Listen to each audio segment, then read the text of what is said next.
But look at this.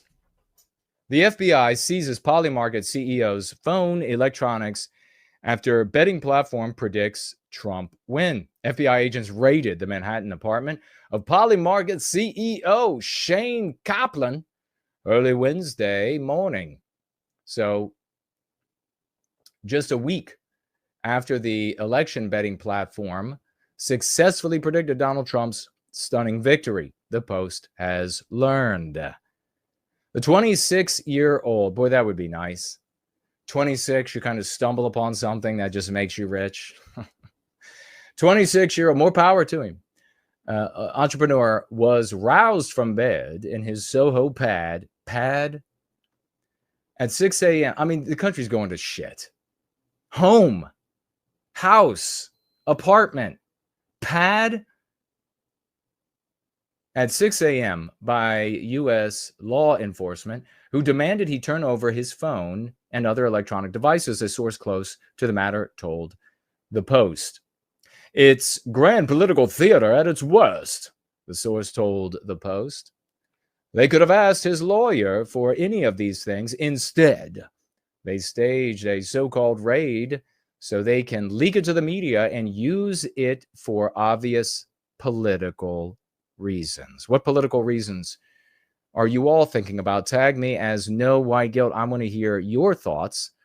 What are we talking about here? What are they up to? What are the Democrats up to? Kaplan was not provided with a reason for the raid, but the source suspects it was political retribution, since Polymarket accurately predicted an easy Trump triumph over Vice President Kamala Harris, as opposed to traditional polls.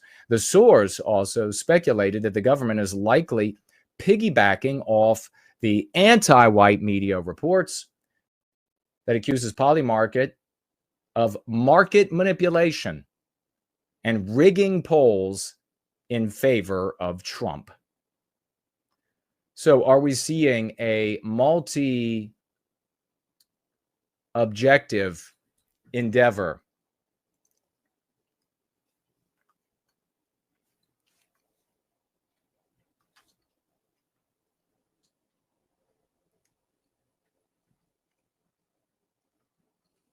Are we seeing a multi-objective endeavor here?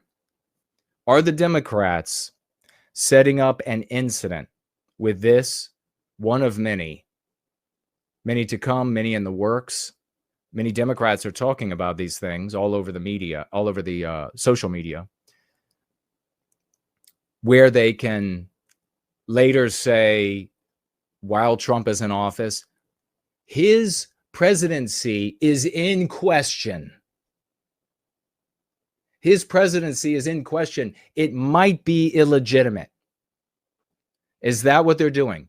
Are they setting up a number of points of evidence where in the next year, 4 years to come, over the span, they'll be saying, no, he cannot do this because that election was rigged or potentially rigged or somewhat rigged, because all the polls show that it was neck and neck. And then Trump ends up winning decisively in both the Electoral College and the popular vote. How can that be? And don't you remember that Polymarket was investigated, was raided by the FBI because they were manipulating the election? That is a distinct possibility. That is a very distinct possibility. A little bit more of a stretch is that this is going to be one of the data points.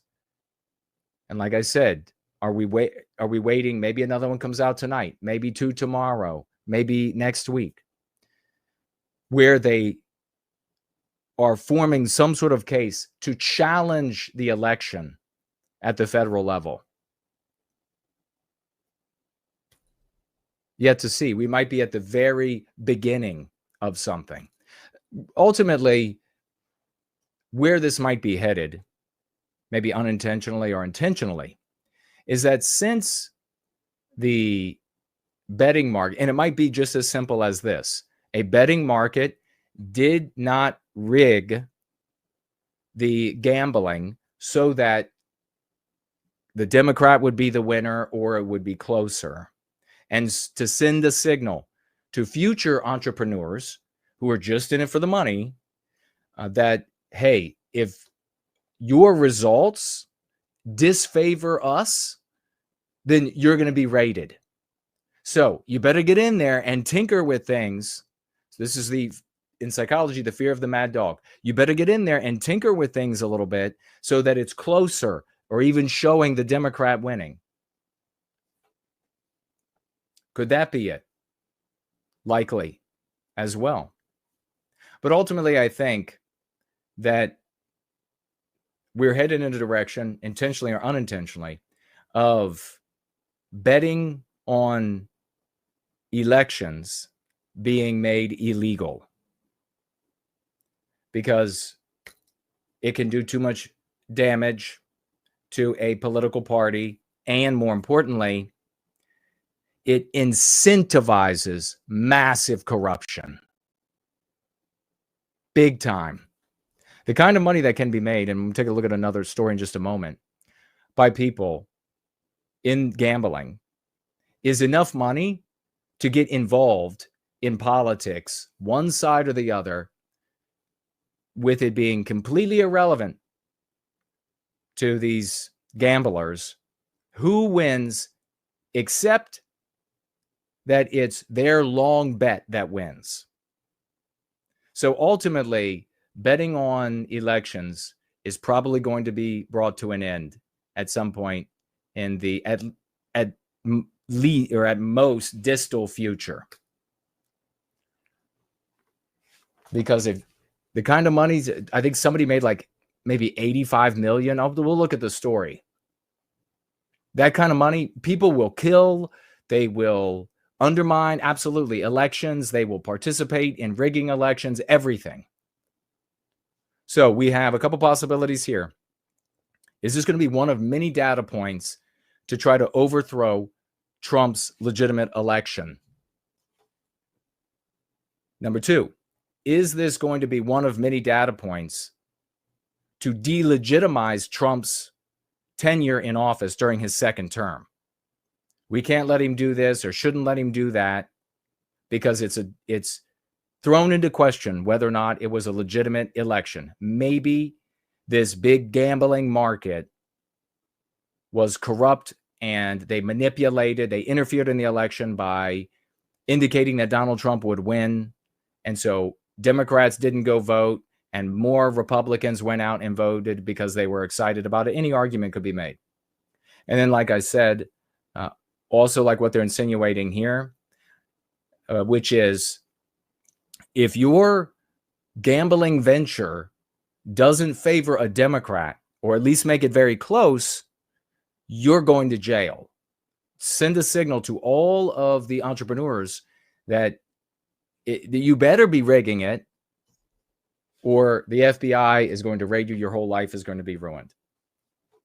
Ultimately, gambling, I think, in politics will be made illegal. Gambling, though, in a meta-analysis of the results of polls and gambling, gambling was behind polling in accuracy. And I don't have that in front of me at the moment. That was 2 weeks ago. So I'd have to go back and find it, or you can go look for it on yourself. Or maybe I just made it up for my friends at YouTube. Maybe it's just entertainment and I'm just having fun.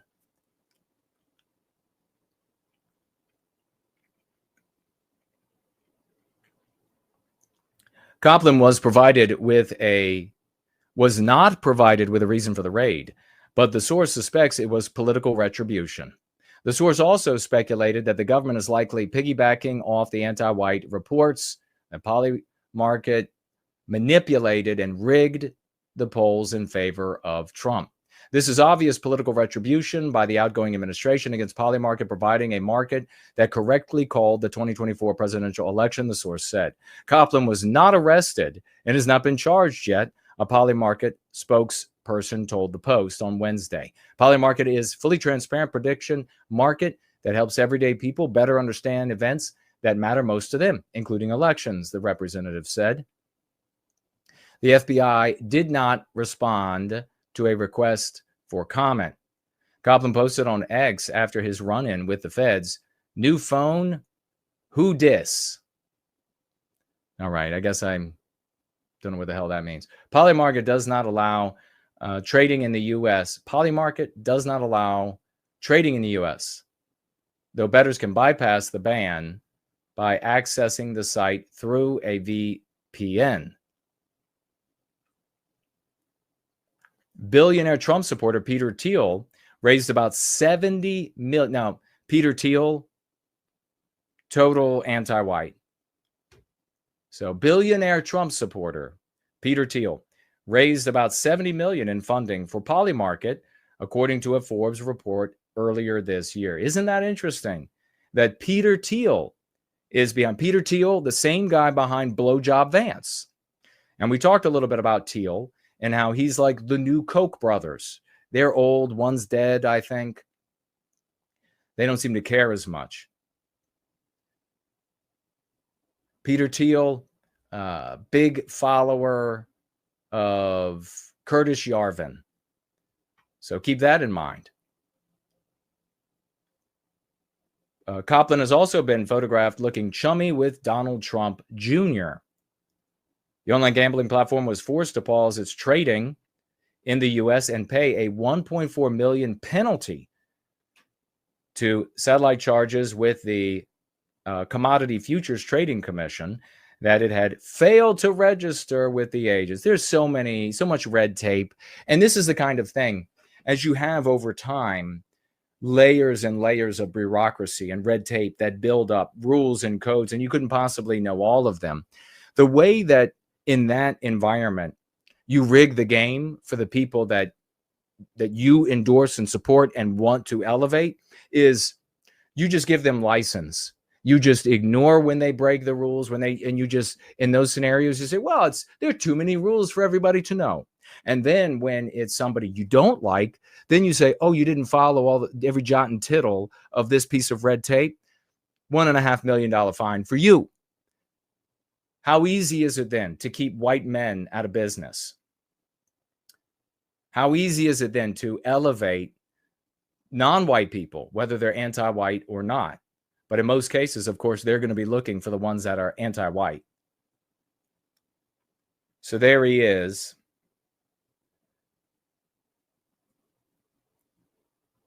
After the election, a mystery, maybe it has the information here as well, a mystery French trader raked in a whopping, it was $85 million.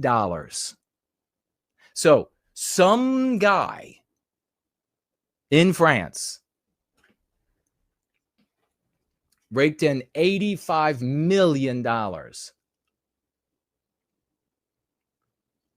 betting for Trump. So you simply can't allow this. I mean, this is obviously going to be outlawed because the really big boys will come in and they'll be looking to make really big money off these gambling markets. So really interfering with the elections, a serious problem to the future of free and fair elections, if you ask for my opinion. 1 week before the election, a Fortune reporter said analysts at 2 crypto research firms found widespread evidence of wash trading on Polymarket, an illegal form of market manipulation in which a trader buys and sells the same entity to create a false impression of market activity. Now, you're going to have a lot of people just driven by cupidity who are going to engage in a number of activities. Some are going to be questionable, some outright illegal, some legal. And anti-whites, particularly in the Democrat Party, are going to point to all of those endeavors that have no motivation, no impetus for any sort of social reform, any pushing back of anti-whiteism, just pure cupidity on their part. And they're going to say that was manipulation for Donald Trump. That was an effort to install Trump as president and motivated by anti-white narrative.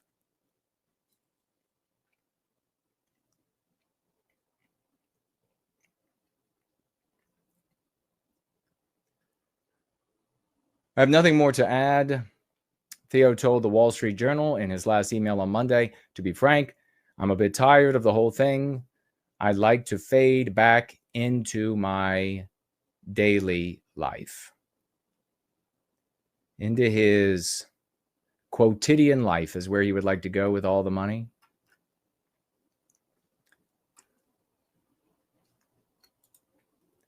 There might not be any other news over on the article on Daily Mail, anything else shared that didn't get shared. But I think we're really looking here at more of the challenges that are facing Trump and MAGA supporters, Trump supporters in the coming years. And as I outlined here, it could unfold a number of different ways. As we were looking at the picks by Donald Trump, you see opportunities and you see challenges as well.